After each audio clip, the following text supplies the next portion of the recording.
So let's talk about our first reading. Our first reading is The Chicano Movement, Mexican American History and the Struggle for Equality, written by Dr. Carlos Munoz Jr. He is a professor emeritus at UC Berkeley in ethnic studies. Professor emeritus just means that the professor is retired from active teaching, but is still recognized as an active contributor to the campus community. He has an AA from Los Angeles City College, a BA from CSU Los Angeles in political science. He's a PhD from Claremont University. He has his PhD in government. And he's the founding chair of the first Chicano Studies Department in the nation in 1968 at CSULA, and of the National Association of Chicano and Chicana Studies, the NACCS. So then let's jump into the reading. We have a few key terms and a few key phrases. All right, the first key term or phrase is just that Mexican American civil rights movement equals the Chicano movement. The name changes over time, but they're the same movement. They were concerned with the same outcomes. They had the same kinds of goals and aims. U.S. oppression of Mexicans and its impact. He writes, Mexicans became an oppressed racial group in the U.S. as a consequence of the expansion of American empire in the 19th century.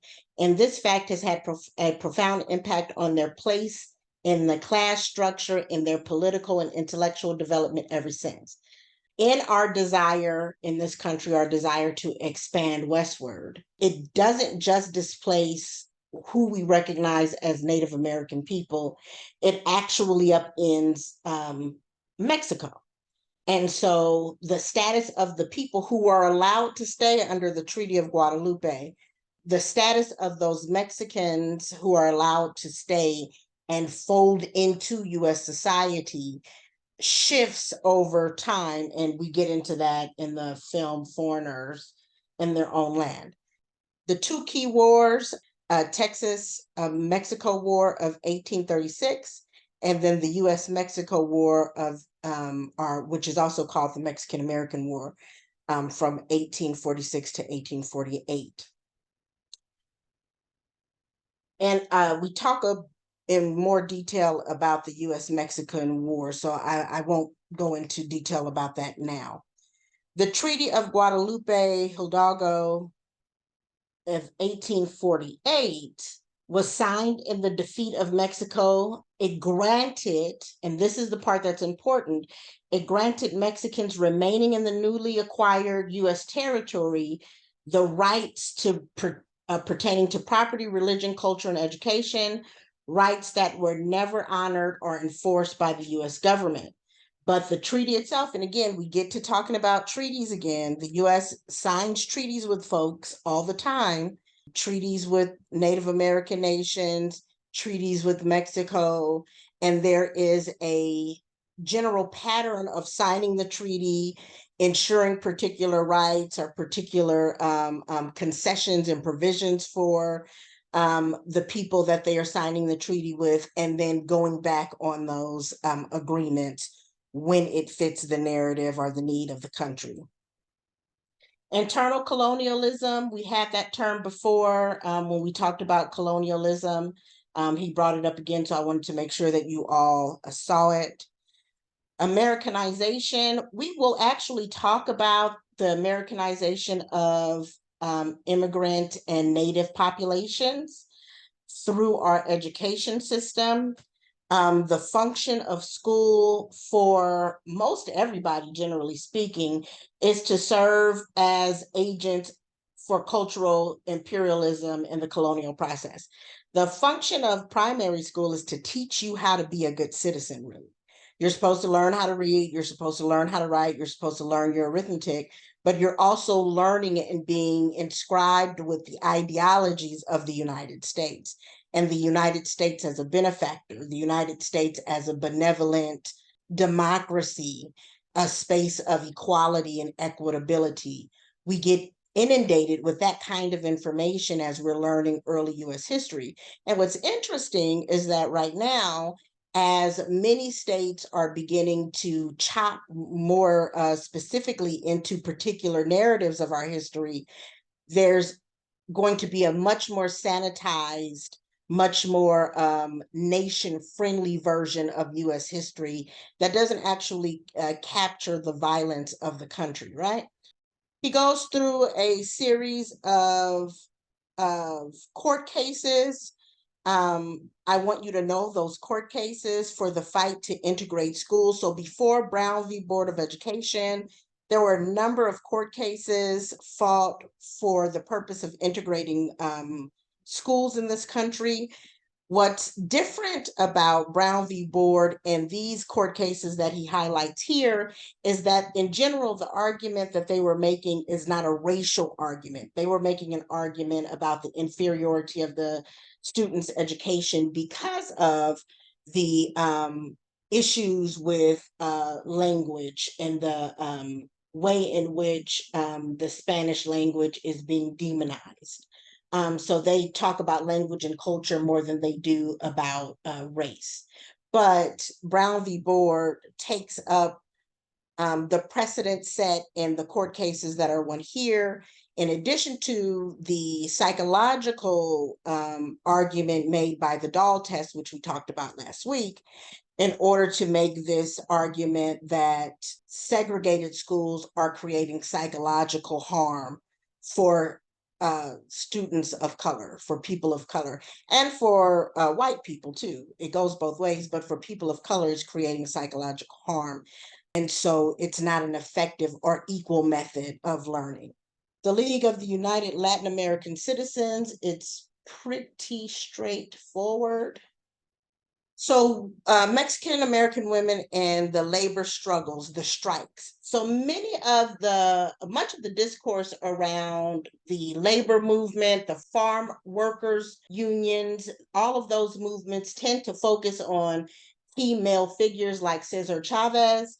But in reality, Mexican women were central to the organizing efforts.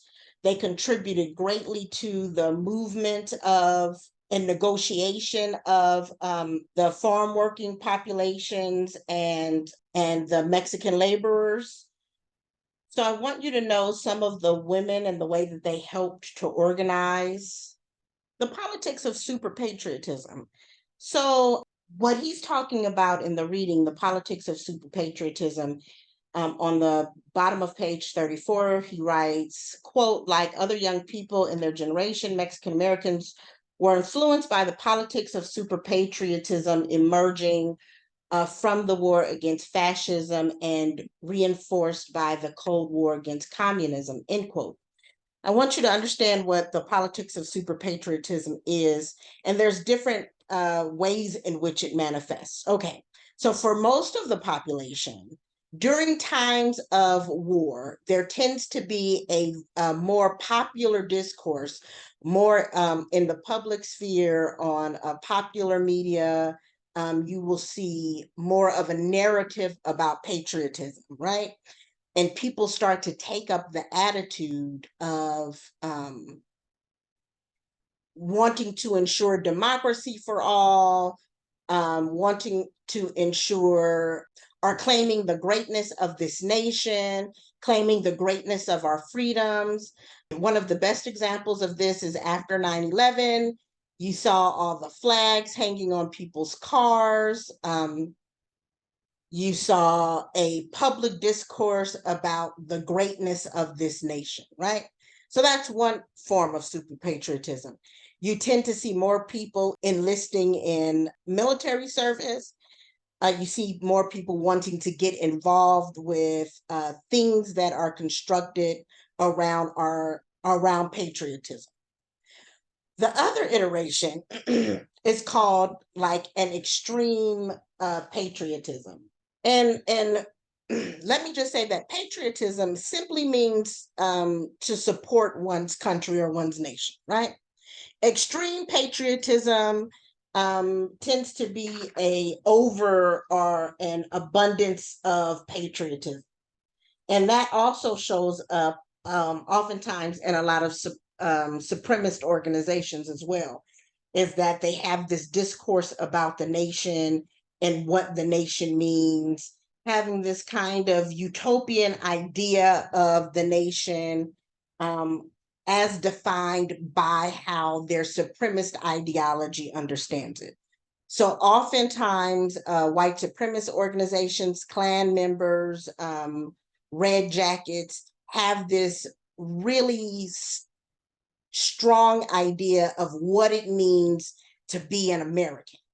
And an American becomes, the term American only applies to the United States, even though there's North America, Central America, and South America.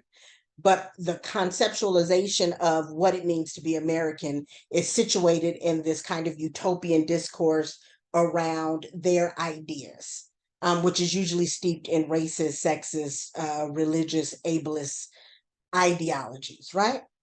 So I want you to have that idea when he's writing about the politics of super-patriotism. I think that he's writing more about the ways that the country tends to get caught up in a discourse of patriotism around the time that the United States is going to go to war with someone, or around the time that a terrorist act, not a domestic terrorist act, but a terrorist act happens here on our soil. The nation tends to become very, very American and very patriotic. I actually have a slide for the McCarran-Walter Act.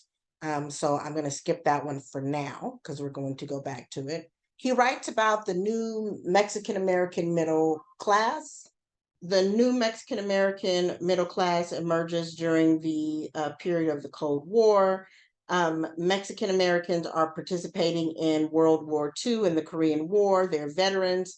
They're able to go to college using the GI Bill.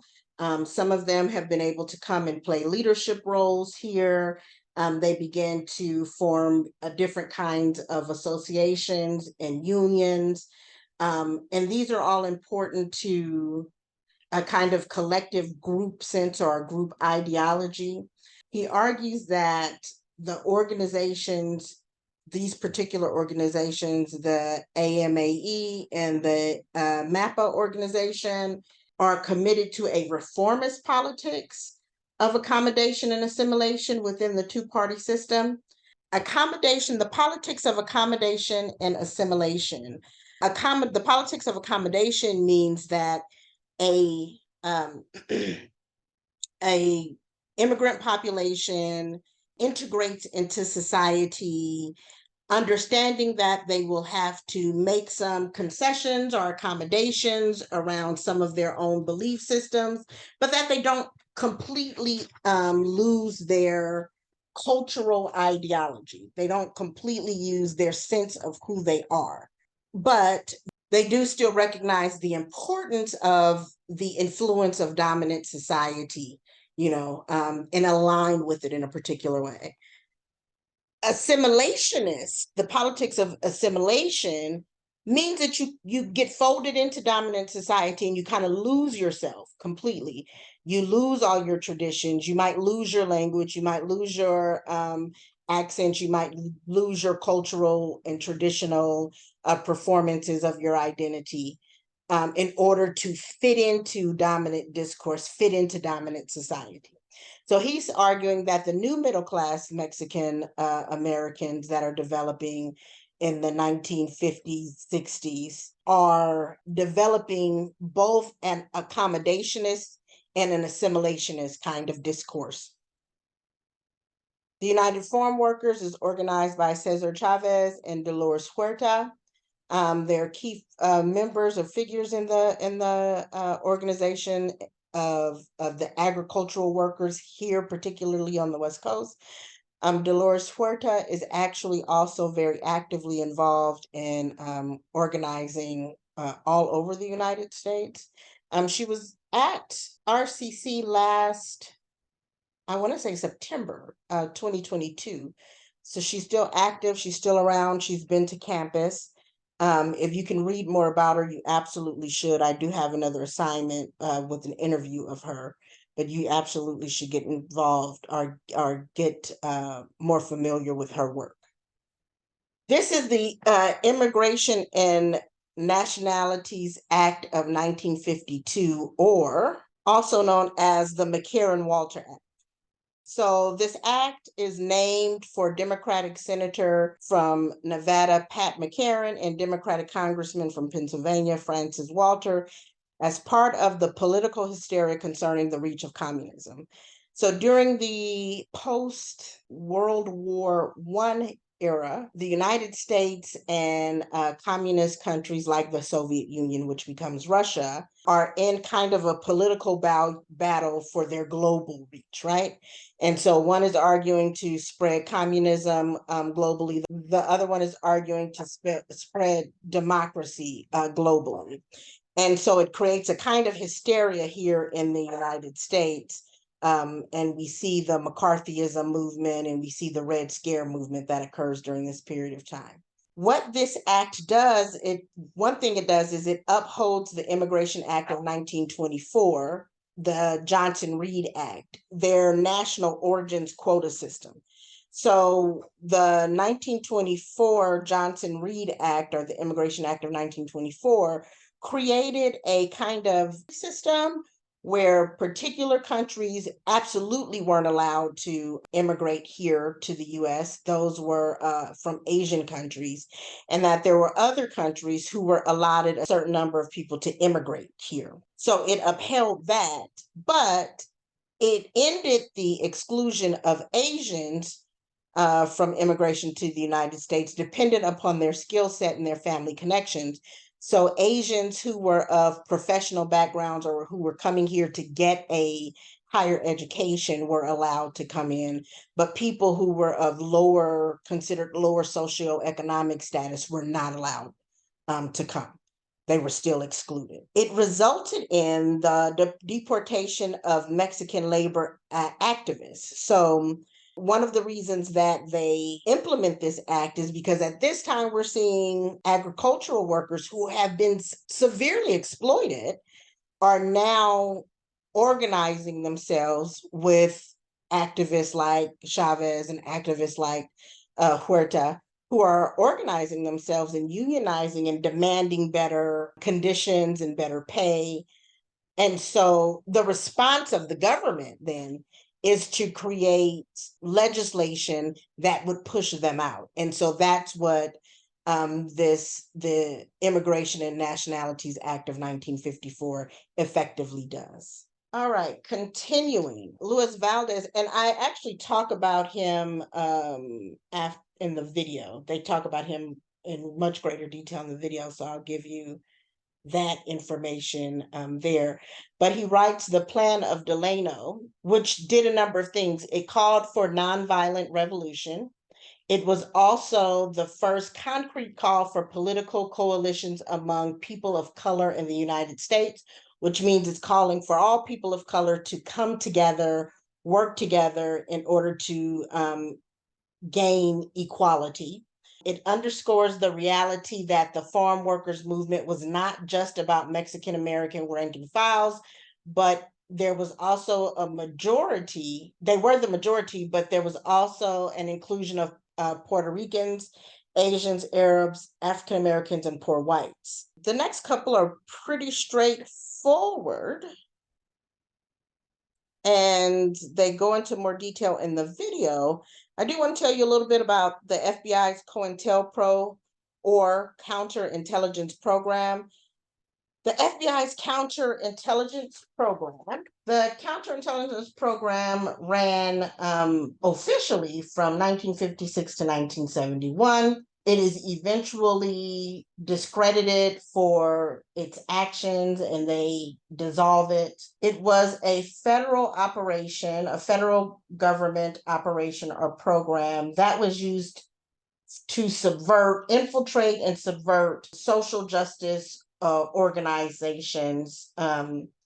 It's most popularly known for the ways that it monitored Martin Luther King, Malcolm X, the Black Panther Party, AIM, the American Indians movement, but it was also involved in monitoring, subverting, infiltrating the Brown Power movement. Another thing that I wanted to go over with you is the Tet Offensive. So the Tet Offensive occurs during the occurs during the Vietnam War. It happens on January 30th, 1968. Understand that most young people at this time, particularly people of color, or many, I shouldn't say most, many young people saw the Vietnam War, many Americans saw the Vietnam War as an unjust war, something that we should not have been involved in the first place. However, since we were there, one of the reasons that it's considered a failure for the United States is the amount of lives lost to the guerrilla warfare that's happening in Vietnam, right? So for the most part, the Vietnam guerrilla soldiers, and guerrilla is Guerrilla, guerrilla soldiers are guerrilla warfare, are able to do kind of subversive tactics that get the better of larger military tactics, because it's done by small groups of combatants who are very well organized, who can move around much more effectively, who are familiar with the location because it's on their native lands.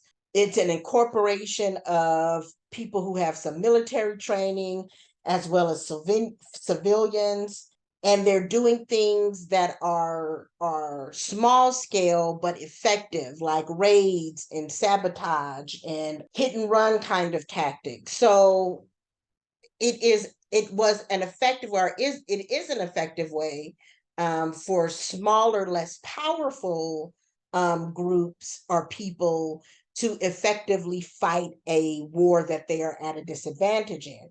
And in the Vietnam War, they were doing that very well. But the Tet Offensive, which occurs on January 30th, is when the North Vietnamese tries to exact a military style offensive against the United States, and they lose terribly.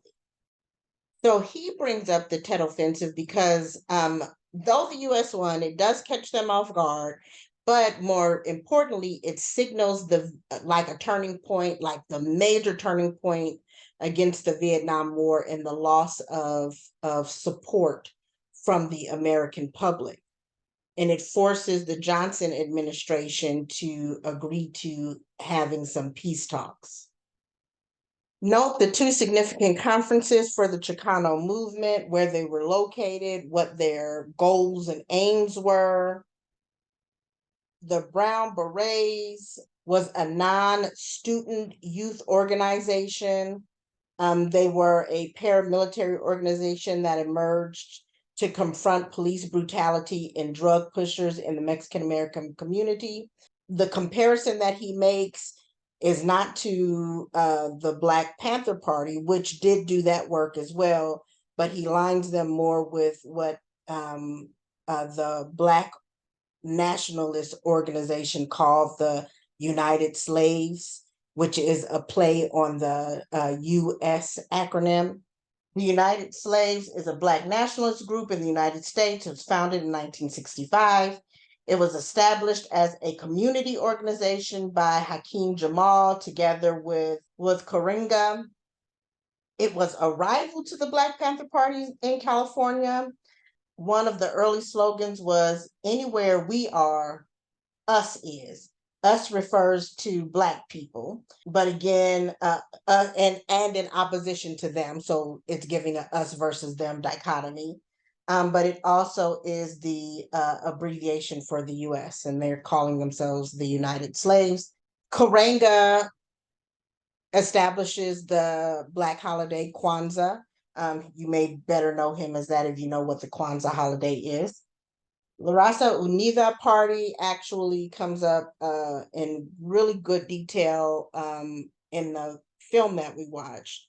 But he does give you some basic information about the La Raza